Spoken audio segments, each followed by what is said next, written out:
Hello, my name is Pastor Kathy. I'm the pastor of Pleasant Valley Lutheran Church near Malabar Farm and St. Paul Lutheran Church in Lucas. Greetings.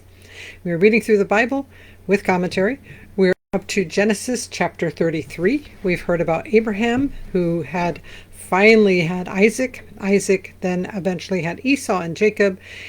Esau got the nickname Red or Edom because he sold his birthright to his brother for a bowl of red stew. And then his brother stole his blessing or his gifts from the birthright basically from his father. And then he left to go find a wife amongst his cousins over in the homelands of Haran, although while he's there, he refers to the land of Canaan as his home. There he ends up with not one, not two, but four wives. He wanted Rachel. He got Leah as his first wife, then Rachel, and then also their two maidservants as they were fighting about who could have the most children. So at this point, he has 11 sons and one named daughter. We assume that there might have been other daughters as well. So now we're on chapter 33. Yesterday, actually we missed yesterday for Memorial Day, but the last time we read, Jacob was preparing to cross the river, and he was sending on ahead of him gifts for his brother Esau in droves. So a gift of camels, a gift of sheep, a gift of goats, a gift of oxen. And then he himself stayed on the other side of the river for the night and wrestled with God. And at the end, God said, "Now your name is no longer be called Jacob, but Israel," which is where the word Israel comes from, which means God strives, or one who strives with God, because we do sometimes get mad at God, and that's okay. And so now we're up to chapter 33 of Genesis. Now Jacob looked up and saw Esau coming, and 400 men with him. So he divided the children among Leah and Rachel and the two maids. He put the maids with their children in front, then Leah with her children, and Rachel and Joseph last of all, because Rachel's the one that he loves. It technically should have been Leah, who was his first wife. He himself went on ahead of them, bowing himself to the ground 7 times until he came near his brother. But Esau ran to meet him and embraced him and fell upon his neck and kissed him, and they wept. These are Middle Easterners. This is not a kiss on the lips. This is like a cheek. Oh, I haven't seen you in forever. How wonderful it is to see you.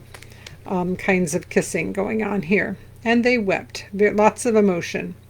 Then Esau looked up and saw the women and children and said, "Who are these with you?" Jacob said, "The children whom God has graciously given your servant." Then the maids drew near, they and their children, and bowed down. Leah likewise and her children drew near and bowed down. And finally Joseph and Rachel drew near, and they bowed down. Esau said, "What do you mean by all this company that I met?" Jacob answered, "To find favor with my Lord." But Esau said, "I have enough, my brother. Keep what you have for yourself." Jacob said, "No, please, if I find favor with you, then accept my present from my hand, for truly to see your face is like seeing the face of God, since you have received me with such favor.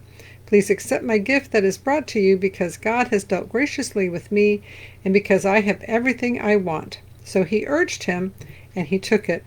And it's so funny to say that seeing his brother's face is like seeing the face of God, because he literally just saw the face of God and said, "I've seen the face of God," and lived to tell about it. So he had some kind of wrestling with God where he saw God, and now the next day he is seeing his brother Esau.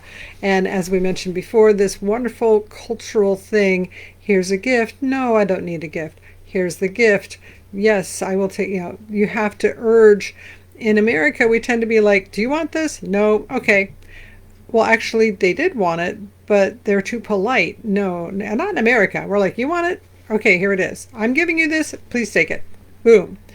But in other cultures, and even today in today's world, the culture is, "Would you like this?" "Oh, no, no, no." "Oh, you must take it." "Oh, no, no, no."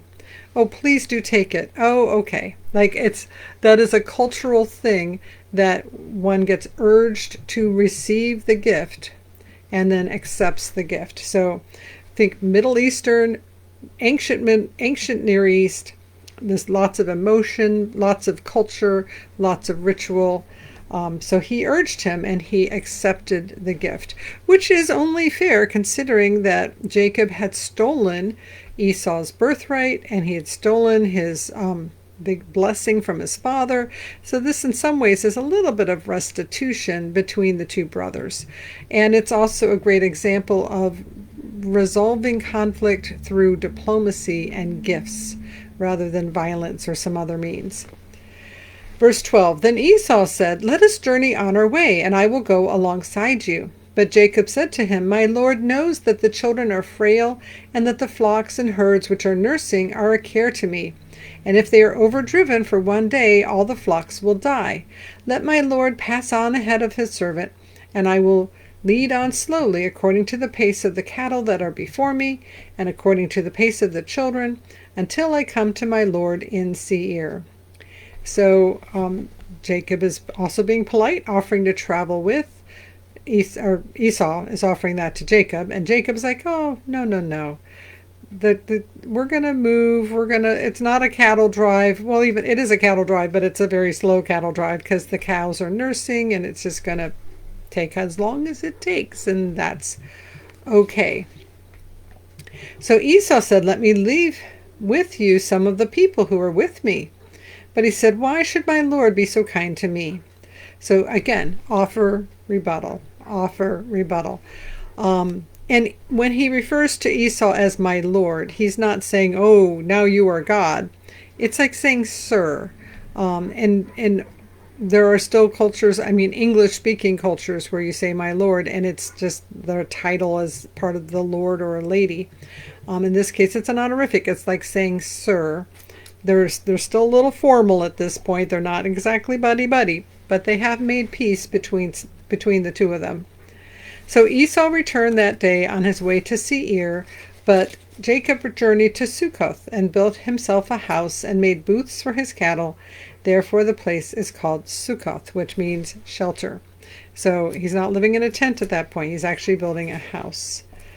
Verse 18, Jacob came safely to the city of Shechem, which is in the land of Canaan, on his way from Paddan Aram, and he camped before the city. And from the sons of Hamor, Shechem's father. So you hear, it's again, there's different voices in the Bible. And as we're going through Genesis, according to the study Bible, there's the priestly voice, the Elohist, and the Yahwist. So the voice that talks about the tradition through Yahweh, the voice that talks about God as God or God as Lord, and then the priest. And so he just says that he comes to Sukkoth, and now we hear that he came to the city of Shechem. It's two traditions. They're probably both true. There's not one that's right or wrong. It's sometimes you hear two things or three things in the Bible, though. On his way from Paddan Aram, he came to Shechem and he camped before the city. And from the sons of Hamor, Shechem's father, he bought for 100 pieces of money the plot of land on which he had pitched his tent. There he erected an altar and called it El Elohe Israel. The footnote says, God, the God of Israel. So that is the Elohist voice. The other one, I think, was the priestly voice. The Elohist voice is that he bought the land that he was camping on. Verse 34. So we mentioned there was one daughter that got named. This is why she got named. Now Dinah, the daughter of Leah, whom she had borne to Jacob, went out to visit the women of the region. When Shechem, son of Hamor the Hivite, prince of the region, and it's called Shechem is the name of the city, so the head dude, saw her, he seized her and lay with her by force. In other words, he raped her. And his soul was drawn to Dinah, son of Jacob. He loved the girl and spoke tenderly to her, which doesn't sound like a rape to me. So Shechem spoke to his father Hamor, saying, Get me this girl to be my wife. So he raped her and he wants to keep raping her, is one way to look at it. Now Jacob heard that Shechem had defiled his daughter Dinah, but his sons were with him with his cattle in the field, so Jacob held his peace until they came. And Hamor, the father of Shechem, went out to Jacob to speak with him, just as the sons of Jacob came in from the field. So they didn't know about it until the father came to make the conversation about this whole thing. When they heard of it, the men were indignant and very angry, because he had committed an outrage in Israel by lying with Jacob's daughter, for such a thing ought not to be done. So this is a violation of the men themselves are upset about this thing, not about Dinah's sake, but for their sake that this has been done. Verse 8. But Hamor spoke with them, saying, The heart of my son Shechem longs for your daughter. Please give her to him in marriage. Make marriages with us. Give your daughters to us, and take our daughters for yourselves. You shall live with us, and the land shall be open to you. Live and trade in it, and get property in it. So let's make a treaty. You guys can marry ours, and we can marry yours, and we can all just get along just fine together. Shechem also said to her father and to her brothers, Let me find favor with you, and whatever you say to me I will give. Put the marriage present and gift as high as you like, and I will give whatever you ask of me. Only give the girl to be my wife. So you can name the bride price, and you can make the bride price ridiculously high. I will pay it because my dad's got all the money, and because I really want her, and so we want to do this. So let's make a bride price that's super high, and I'll marry her, and she'll be my wife. Verse 13, the sons of Jacob answered Shechem and his father Hamor deceitfully, because he had defiled their sister Dinah. They said to them, We cannot do this thing, to give our sister to one who is uncircumcised, for that would be a disgrace to us. Only on this condition will we consent to you, that you will become as we are, and every male among you be circumcised. Which was not only a Jewish thing. There were other peoples, and it was a thing that was done. It is still being done. Circumcision was not only a Jewish thing. Then we will give our daughters to you, and we will take your daughters for ourselves, and we will live among you and become one people. But if you will not listen to us and be circumcised, then we will take our daughter and be gone. And the sons are referring to their sister as our daughter, meaning the daughter of Jacob, the daughter of the people. Verse 18, their words pleased Hamor and Hamor's son Shechem. And the young man did not delay to do the thing, because he was delighted with Jacob's daughter. Now he was the most honored of all his family. So Hamor and his son Shechem came to the gate of their city. As we've said before, the city gate is where all the business of the city takes place. And don't think of just like a door. Think of like a collection of rooms. There's the gates, maybe 2 gates, and then a whole little thing of rooms that if somebody were to invade, they'd have to go through all the rooms and possibly a second set of gates. And if you want to hang out with people, you go to the city gate. And if you have business to do, you go to the city gate, where there's witnesses and there's shade and it's a place to hang out. So they go straight to the city gate. And they spoke to the men of their city, saying, These people are friendly with us. Let them live in the land and trade in it, for the land is large enough for them. Let us take their daughters in marriage, and let us give them our daughters. Only on this condition will they agree to live among us, to become one people, that every male among us be circumcised as they are circumcised. And now we come to the real thing. Verse 23, Will not their livestock, their property, and all their animals be ours? So Shechem wants the girl, but his father wants the money, the wealth, the animals.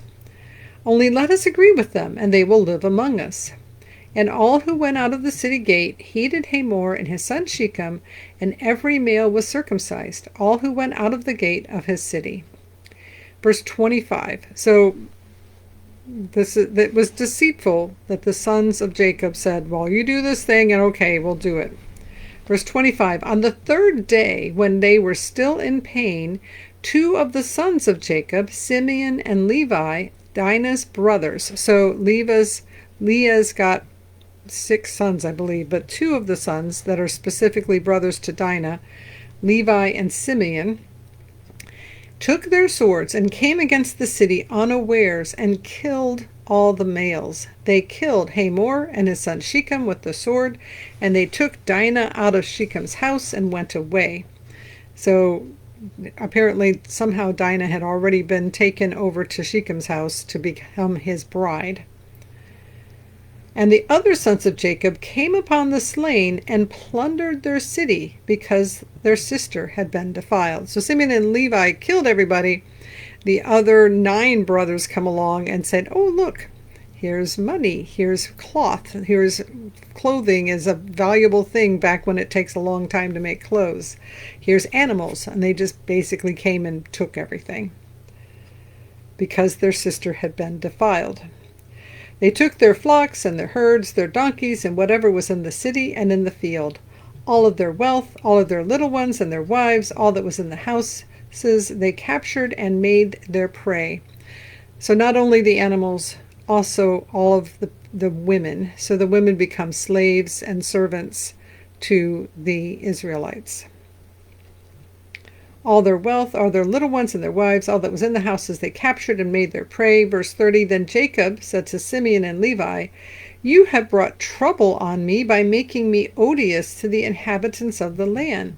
The Canaanites and the Perizzites, my numbers are few, and if they gather themselves against me and attack me, I shall be destroyed, both I and my household. But they said, should our sister be treated like a whore? So Jacob protested, we should not be doing violence in terms of, but Jacob was the one that had been tricking against his brother Esau and tricky with his uncle Laban, and now his sons are also tricky and playing this deceit on the people of the town of Shechem and killing all the men, taking all the women and children as slaves, and taking all the wealth. And Jacob's like, hello, we have to live here amongst these people. This is not a good thing that you have done.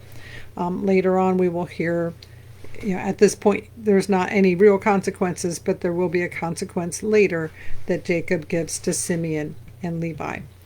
So thank you so much for being with me. May the Lord bless you and keep you. May the Lord make his face shine upon you and be gracious unto you.